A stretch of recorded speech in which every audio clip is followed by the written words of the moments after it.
Hello, hello, hello, and welcome back to the Premier Chelsea, your source for all things Premier League, but starting with Chelsea first. Coming to you on your speakers and headsets. Good morning, good afternoon, good evening. I'm one of your hosts, 𝐥𝐢𝐤𝐞, and I'm here with my good friend and co-host, Rahul. We've not had a guest in a while on the podcast just because it's off season and towards the end of the season. Honestly, was a poor, painful end to the season, but let's start positively. Let's welcome the Raleigh Durham Blues, Tiff and Shell. Welcome to the Premier Chelsea, guys. Thank you so much. Pleasure. So, Glad to be here. Yeah, absolutely. We're excited. I know that there's a lot going on, especially where you guys are. So we'll start a little background about you guys, who you are. So before we get into the group itself, why don't you guys tell us, why do you support Chelsea? Shell, this is kind of your story. I'd love for you to tell it. Sure, absolutely. So my wife and I got married in 2011, and on our honeymoon, ended up in Australia, and we ended up at a very small resort in Australia, and we happened to run into a very nice chef, friend of ours, now a great friend of ours. And over the course of our stay there, and then over the course of them actually coming to the US about 6 months later, he and I exchanged Premier League clubs for National Football League clubs here in the US. So Wow. he became a Steelers fan. I chose Chelsea as my club, and that was that 12 years ago. And That's such a lovely story. Just you guys just met, decided that he was a Chelsea fan, you were a Steelers fan, exchanged, and just kind of fell in love with the sport. that was that. Very shortly after that was the 2012 moment, and that was great. And then we've gone from there, and it's been a journey ever since, and it's been beautiful. I can't believe that that's kind of the next phase of being a Chelsea fan was you see us lift the Champions League. Uh-huh. It's such a good way to cement your love for the football club. But that's exciting. And Tiff, I guess you also were part of the experience and just fell in love with Chelsea organically. Yeah, absolutely. I mean, Shell and I generally, our college allegiances are different. We both went to rival colleges, so Ooh. that's where we don't overlap so much. But professionally, we've always been very aligned. So I didn't know a ton about the sport prior to Shell picking up Chelsea from our friend Luke, and kind of fell in love with the game, watching it, learning it, with Shell watching Chelsea. And to your point earlier, 2012 was not a bad year to get into it and to really fall in love with it. Definitely not a bad year. So let's dive a little bit into the group, the actual supporters group that you guys run together. How did that come to be? When did it start? Give us a little bit of background about the group. Sure. So we started the group in 2018. Our first trip to the bridge was in 2016. And we really had a big hunger to hang out with other Chelsea fans, and we didn't know how to find them. There wasn't a really established group in the Triangle, and Shell and I both have a tendency to say, well, if there's not something we want to do it, then we'll figure out how to do it. And we did. So we started the group. We had at the time a 2-month-old baby. Wow. I was born on maternity leave, I guess. And and we kind of started the group on Facebook and Instagram and Twitter, and put out a couple ads for, I don't even remember what our first match was because it wasn't the beginning of the season. It was sometime in November, but I don't remember the first match. Mhm. And like 2 people walked in from seeing the Facebook ads, and we were so excited because we felt like, okay, there's at least a few other people that want to Yeah. watch. And what's been really exciting to see is the way that it's grown. Because it really did go from the 2 of us and our oldest son, Will, when he was like this big, to a really big group that's on an average match day on the weekend, 40, 50 people deep Wow. at our home pub, with bigger matches being anywhere from 150 to 200 people, just coming out to watch the club together.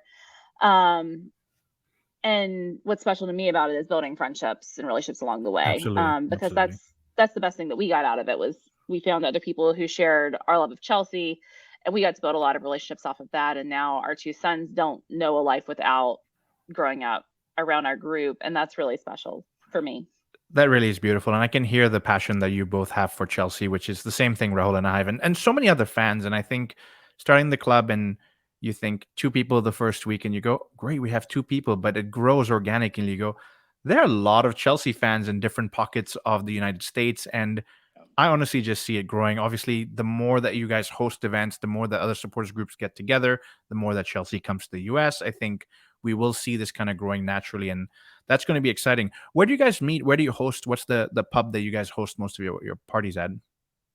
Shell, do you want to take this one? Yeah, sure. So we actually meet downtown Raleigh. The pub is named My Way Tavern. There are actually two locations. One is in Holly Springs, North Carolina. Don't go to that one. We love them. They're great. But go to the Raleigh one, because if you go to Holly Springs, they're not going to know what's going on. It's really close to downtown. It's really close to North Carolina State University as well. And we started there about 2.5 years ago. We were at a couple other places early on, but we really wanted to be in the downtown center of Raleigh. We call ourselves Raleigh Durham Blues because Raleigh Durham and then Chapel Hill, where the Wrexham match is, really do form the triangle. And if you look at our crest, there's a triangle there. And we routinely get people from all over the triangle. It's a very easy drive, about 20 minutes from wherever you come from. And again, we have accommodated several hundred, and I think that's going to be that way here next week too. But we're open for every match. My Way has been excellent to us. They serve us breakfast on the 7:30 morning matches. Awesome. They stay and prefer our audio over National Football League audio occasionally, which is a bit of a thing, but they do that. So it's really great. It's really great, and we made a lot of friends along the way and brought in a lot of people organically. So. And listen, if they're playing your audio, maybe you'll convert a few more fans to become Chelsea and football fans overall. So that's definitely exciting. Rahul, I'm going to pass it over to you because you've been very quiet here, but I know you have a question, especially about the Poch Premiere coming up. I certainly do, and I really was enjoying listening to Shell and Tiff talk about their journey. And when Shell mentioned Tiff became a fan right before the 2012 Champions League win, I was like, well, good. They missed all the pain that was leading up to it. But we've made up for that in the last year. So...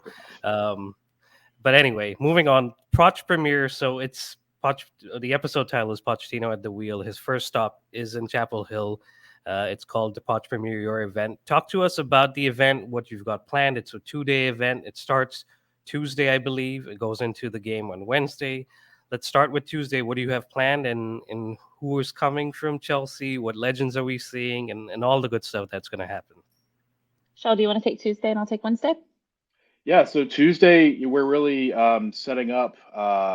Tuesday evening is really when things start off. So during the day, we're going to be setting up the pub. There is going to be a parking lot party that evening outside. So downtown Raleigh, the parking is rather sparse. It will be even sparser on this day because the parking lots will be closed around My Way Tavern. So we highly encourage everyone to take ride shares, carpool, however you want to get down there. I believe the parking lot party starts around 7 p.m. 7 p.m. Correct. Thank you. And that'll be outside. We're going to have all the typical tailgating affair. So if you think North Carolina, you think college football, you think tailgating, we're going to do all of that. So there will be some outside food, outside drink, games, soccer nets, those sorts of things outside. And then moving inside, the queue will begin at 8 p.m. for the meet and greet with the legend. That legend will be 𝐥𝐢𝐤𝐞. We are very excited.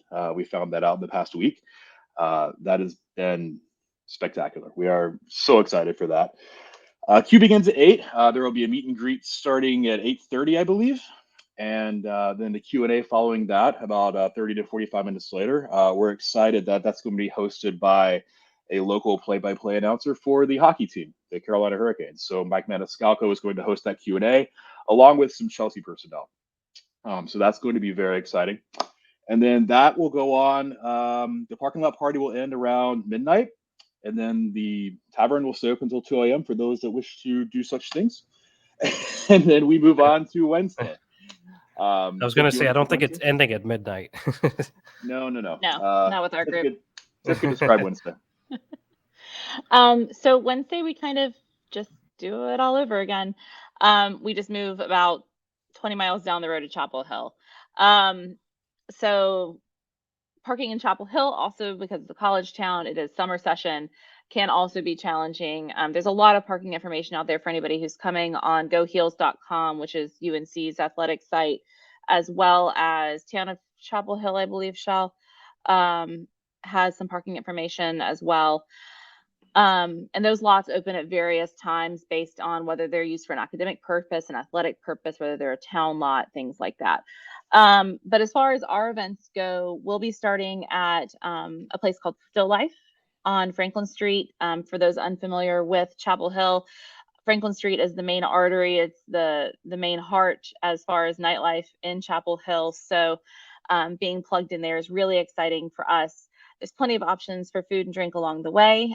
Still Life does not have food, so we are definitely recommending that people eat before and or after joining us. But we start that party at 2:00. They're going to open the doors then. One thing that I definitely want to flag for both events is that both events are not a certain age up. Both events, we welcome fans of all ages. We'll be leaving our kids at home because they're way too, in our opinion, they're too young. They're like 2.5. So we're going to keep them at home because we want to be out with everybody. But at Still Life specifically, there will be a family-friendly area set up with mocktails and games, as well as the ability for the adults in the room to get adult beverages if they'd like them. And then the rest of the venue will be open to everyone 18 and up. Obviously with drinks only for 21 and up. That starts at 2. We're going to do some raffles during the time pre-match. There is, for anyone who doesn't have tickets but is looking to score a few free tickets, there to the match, there is an event going on at the Keenan Fogler Business School at 4:00. That's put on by FICO. They're giving away 1 free ticket per attendee to the first 50 attendees. So if somebody's looking for free tickets, they should go down to the business school and get those. And then the Fan Fest actually starts at 5 p.m. that day. One of the really cool things that we're very excited about from our group is that we have a really wonderful and talented local musician in our group who I guess probably isn't going to be very local anymore after all of this exposure. But his name is Garland Mason. And he's actually going to get to perform at Fan Fest. We are so excited. He's incredible. And anyone that's there will see our group making an excursion down to the Fan Fest to watch him and then probably coming back to Franklin Street for a couple more drinks before the match. But we don't know exactly what time he's going on. But the Fan Fest does start at 5. It's right beside Keenan Stadium. We are recommending people leave wherever they are, probably about 6:30, 6:45 at the latest. It's about a 15-minute walk from Still Life to Keenan Stadium. So we want to make sure that everybody has plenty of time to get in there and get settled while still enjoying their time. We're going to go watch the match. We're going to do a lot of singing. And we're going to come on right back to Still Life and after the match is over and keep the party going till 2 a.m. And it's going to be lit up beautiful Chelsea blue in there. As a UNC grad, it's about the only time I want to see a dark shade of blue in Chapel Hill, but I'll take it. And we're really excited. It's going to be really great. No, it definitely sounds like an exciting 2 days and a lot of memories to be made. And what I really like is the integration of the local talent, like you mentioned, Tiff, with the artists and with the announcer that Shell mentioned. Because Jackie and I were in Charlotte last year, and while we got to meet a lot of fans locally, we also got to meet some fans from abroad. But the event was hosted by someone that wasn't local. So I think having that local connection makes it a little bit more interesting for the fans and the groups around the area. But definitely sounds like a great time, and something that I wanted to share with your listener, with your members and our listeners, is we're actually doing a giveaway for the open training that's being held on July 18th. It's at 5 p.m. and we have 2 tickets for just the RDU Blues members. And this is a U.S. giveaway only, so I apologize to our international listeners. But if you were listening and made it this far, please comment on our Instagram, RDU is Blue, and we will pick, with the help of Shell and Tiff, 2 winners and send you tickets over to the open training on July 18th. So the cutoff for the giveaway is on Sunday, which is July 16th. And we'll post all of this on Instagram and share it on all the social media. But that is a giveaway that we wanted to share with the listeners and your members. And hopefully we can give 2 people an experience that they weren't really planning on. And they can meet Gary Cahill later on that day. So thank you guys for sharing that. And I'll pass it back to Jackie. Yeah, I just want to echo what Rahul said. I think it's fantastic, the planning. I can hear the planning that has gone into this. And I also love that you guys are keeping it family friendly. You've shared about your kids that have known Chelsea their whole lives. Of course, they're still young, but I can imagine just growing up their entire lives being a Blue. And so having family and kids coming over there is just going to be absolutely beautiful. So I called this the Poch Premiere a little bit earlier. We talked about him taking the wheel. He's going to have his first, I guess, formal match as the Chelsea manager. So high level, what do you guys think about the appointment of Mauricio Pochettino? You notice we're trying to move forward. I'm not talking about the history of what happened last season, but Shell, I'll come to you first on Pochettino. Yeah, I'm excited. There were certainly some exciting candidates that were rumored. It was hard not to get excited about some of those. But at the end of the day, Poch's history certainly provides hope, certainly provides a reason to believe that we could be looking forward to a better situation this year. I'm particularly excited what I'm hearing coming out of Cobham about the training, about the fitness levels. I probably should take some of those tips myself and start see if I can get some of those training exercises. But that is really exciting to me. I think our ability to compete, maybe our fitness levels weren't what we expected or what we were used to in the past. So that's particularly exciting, tactics aside. But I love it. I think especially where he's coming from and what we can potentially do is very exciting. So listen, if you're going to take some of that fitness advice, I need to take a little bit as well because I need to get on that Poch train and get a little bit healthy. But Tiff, I'll come to you. How are you feeling about him maybe being an ex-Tottenham manager? Does that bother you at all, or are you just looking for him to lead us to the glory? It doesn't bother me. I mean, I like to give the Spurs fans that I know a little grief about it every now and then, which I'm having a lot of fun with. But I mean, everybody has their past, right? He was very successful in the measure of Tottenham, where he got them was closer than they've been in a really long time. And I think that speaks to what he can do with a club. And I mean, Shell's, to my opinion, really on point. The training and things that are happening right now, as well as I think his style is going to be a really welcome change for what I've been watching. I love that you said in the measure of Tottenham because I think that's a fair statement there. Listen, guys, let's take a quick break for a message from our sponsors, and we will be right back. Okay, let's transition into transfer business. There's been a lot of outgoing, surprisingly, but I think we knew that was going to happen because of the size of the squad. Maybe not all the names. Rahul, I want to pass it over to you to share some of your feelings and thoughts and get some feelings and reactions from Shell and Tiff because we've been surprised by some of the outgoings. And let's talk about incomings as well. Yeah, absolutely. I mean, Jackie and I have spoken extensively about some of the outgoings, specifically Mason Mount. But Shell and Tiff, for someone that we've seen grow with the Chelsea team, as Mason Mount has, seeing him leave break your heart a little bit, or are you kind of on the other side with some fans who are like, he didn't want to be with us, he's leaving, he turned his back on us. It's good riddance. I'd like to kind of get your thoughts on this. I'm a little torn. I kind of live in both camps. I really did want Mason to be successful with us. But if you don't want to be somewhere, you're not going to be successful, right? I don't particularly love where he went, but those are his choices. I wish him a lot of health, but maybe not as much luck at the club. Well, he's definitely not going to be as fit as Shell and Jackie after they get the Poch training. Exactly. Yeah, Shell, your thoughts on Mason or even Kai Havertz, Kovacic, Sure. Koulibaly, Mendy. I can go down the list. We could talk for the next 2 hours or longer. Mount's definitely hurtful. From a personal perspective, I got his kit for my Club World Cup and Champions League winner, so that hurts a little bit. I'm not burning it; I'm keeping it. But aside from that, Havertz with what happened a couple years ago is a little sad. Very excited about Nkunku. I think we've known that for a while, so maybe I think some people have forgotten about that. And we've done so much business recently, but that's been kind of always there. And the more you look at that, I think that's going to be a very nice surprise. Moving in. Mindy out, obviously the pedigree there, but everyone has the pedigree.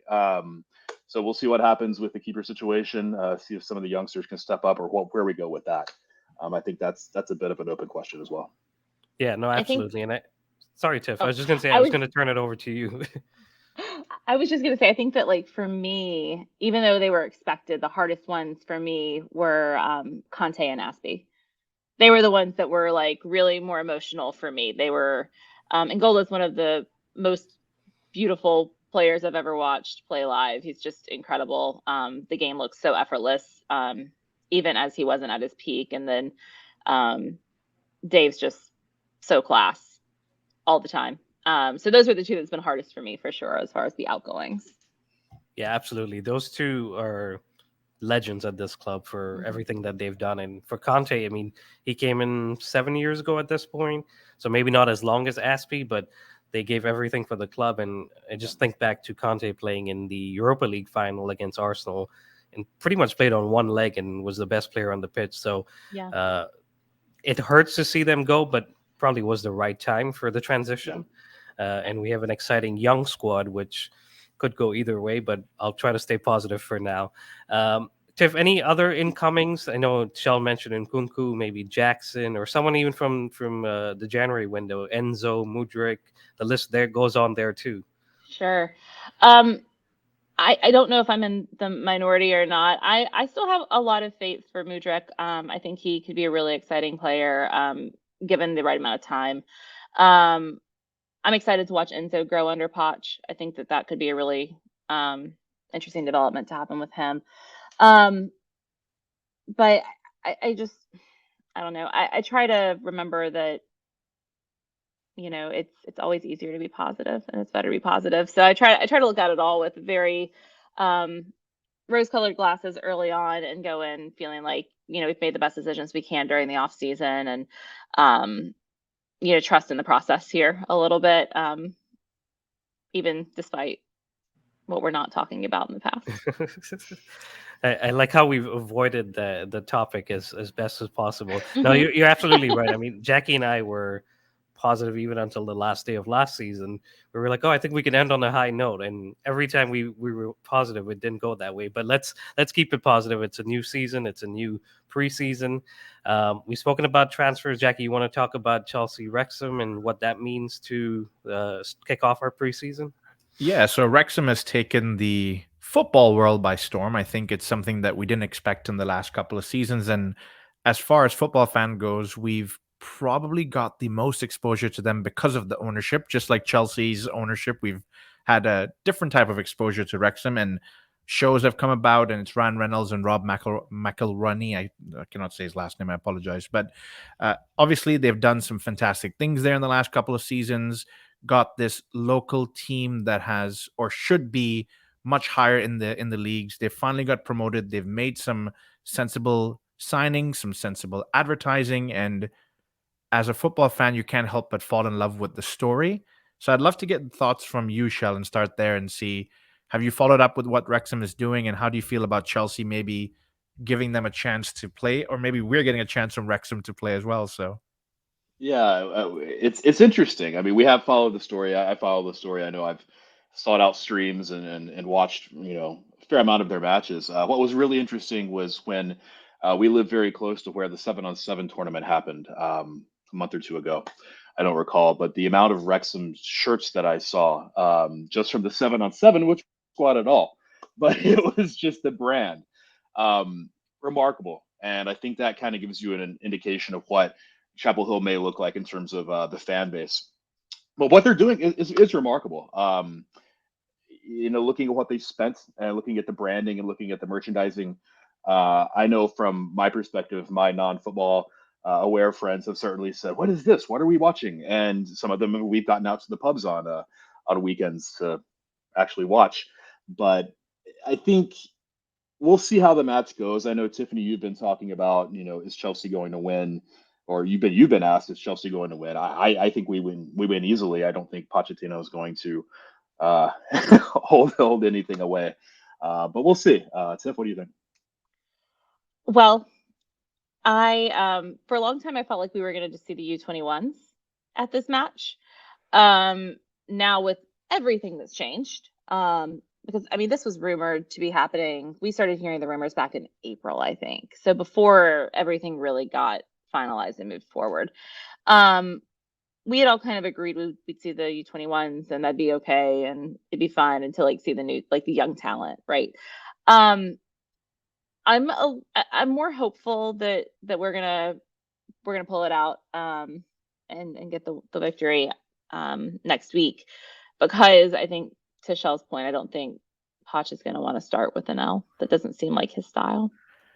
And we've said many times before, it's just preseason, but I think the more that Chelsea grows as a brand, the more that us fans based in the US want to see good football. Obviously, anything can happen in preseason. We accept it, but we want to see us play what we're expecting from Pochettino, which is quick, beautiful football, and hopefully get a win or at least be very competitive against Wrexham. And I laugh because Wrexham have a beautiful story of their own, but they are 4 leagues below us, right? So that's kind of the thinking behind this. But ultimately, we have to wait and see how this plays out. I think what we're expecting, and maybe you guys can share a little bit about it with the fans locally, is a great atmosphere. I can imagine that there's going to be a lot of noise, a lot of excitement for what is the kickoff to Chelsea's preseason.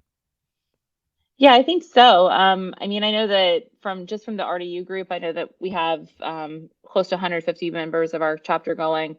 Wow. So the environment from our perspective, from the events that we're having, is going to be really great. I do think that dealing with the FX Hulu factor that is obviously at play here, it's not unlikely that there's a whole bunch of red in that stadium. But I think it's going to be a really great time, and I hope it'll be a competitive match. And either way, I just hope everybody has a great time and comes to party with us. I think that's key. And as we move on, Rahul, I'll pass it back to you to talk about preseason in general, what the expectations may be. Yeah, it's the first game is the Wrexham game, but we still have 4 more games, which is an interesting point in that last season when the team came over, Tuchel said we played too many games, we flew all over the place. This time around, it's more focused on the East Coast. The first game is obviously in Chapel Hill, but then they go to Philly, Atlanta, DC, and then end off in Chicago. So mainly in and around the Northeast or moving out to Chicago a little bit. What are your expectations, apart from, I know, Shell, you mentioned the fitness part of it, but the tactics kind of building into it as we see some games and see players that we know are going to be here at least next season. What are your expectations? Maybe not winning all of them, but at least putting a good foot out, for me, would be what I'd like to see. Yeah, win the ones you should, and that's definitely the Wrexham match in my opinion. But I moving through the last 3-4 months of the season, we were dealing with this integration factor, right? We had people coming in, we had people going out consistently, and I think we were talking earlier about we always have hope, and I just remember I'm just like, okay, we can still make Europe, okay, we can still make top 10, and as we went through, it's all those hopes kind of faded away. But I think a lot of that was that integration with the club, and having the time now, having the ability to, over 5 matches, look at those integrations, look at those pairings, look at who you can put where, and see who makes the most sense over 5 matches that don't count at the end of the day, even though they're going to count in our hearts, but they don't count. So that's immeasurable. Hopefully the travel's better. We saw that last year. So I'm excited for the exercise of playing the matches and having the weeks they've had, 2 weeks, I guess they've had a column, and then the travel together, not only from the being on the pitch, but also in the hotel, in the training rooms, in the dressing rooms, locker rooms. That's going to be key, and we'll see what happens. Yeah, absolutely. And the fact that all the players that weren't part of the plans have moved on, and some of the ones that are still around have been given an extension of a break or leave to kind of get them out the door before this preseason starts, so that Pochettino is fully focused on the squad that's there. Tiff, your expectations for this preseason, apart from everyone having a good time and enjoying the party in Chapel Hill? Sure. I mean, I think that we're going to learn a lot about how Poch wants to play, who he wants on the pitch. He's going to learn a lot about the talent that he has, the talent that maybe he doesn't have that he thought he had. And I expect that we'll still see some changes for a little bit. But I think it's important to do those exercises, and that's what gives us the best chance as we move into the actual season. Yeah, I 100% agree with you. Preseason, as much as it's about building fitness, it's also about evaluating who can play those first 5-6 games and what the plan is going into it. Because we know it's a long season, but if we start off well, you never know what happens. Before I pass it back to Jackie for just kind of wrapping up with the expectations for the season, our new kit just launched. I'd love to hear your thoughts on the kit itself, and then the delay in launching it or releasing it to the public before or after the season starts. So I work in communications as a general, so branding is a big part of what I do. And as much as I know everybody really wants the blank kit because it looks pretty slick, I totally understand from a comms perspective, a brand control perspective, why they're not launching it until they've got the sponsorship sorted. I know that's not what anybody wants to hear. Everybody wants the blank kit, but from that perspective, I totally understand it. So I know Shell has a few more opinions on it than I do. I love it. He feels I love strongly it. about that. I think the retro He wants feels it great. now. He really does, yeah. The sponsors that were rumored because of the way they launched it with the 90s brand were incredible. Obviously, those aren't in play this year, maybe in coming years. The rumored away kit also looks incredible. So That one I love. I'm trying to pick up some side jobs so I can afford those. But yeah, those will be coming into my closet very shortly. I love that we got both the professional perspective and then Shell's just like, I want it now. I want it now. I know. No, thanks for sharing. And Jackie, I'll pass it back to you for just general expectations on the season. Yeah, look, it's going to be a fun season upcoming regardless, because I think we've missed football overall. We've missed soccer. We want to watch it and see how it goes down. And we're going to be kicking off against Liverpool, which is a big fixture and obviously an exciting one. And Pochettino has made hints about wanting to start off well after preseason as well. I'm not going to poke you guys for the answer about Liverpool, but what are your expectations? What will be a good season with Mauricio Pochettino? Are you guys looking for top 4? Are you okay with the top 6? Do you want a local cup? What's kind of the feeling behind this and what's your expectation? So Tiff, I'll start with you first. Sure. I'm ever the optimist, so I would love for us to get back in the top 4. I think that maybe is unlikely, but that's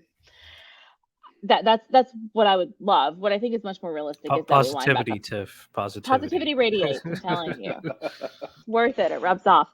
But I think that what might be more realistic and kind of where I would feel like we were much more successful is if we got back into that top 6 range. That's where I would be able to look at it and say, look, we made a lot of big headway.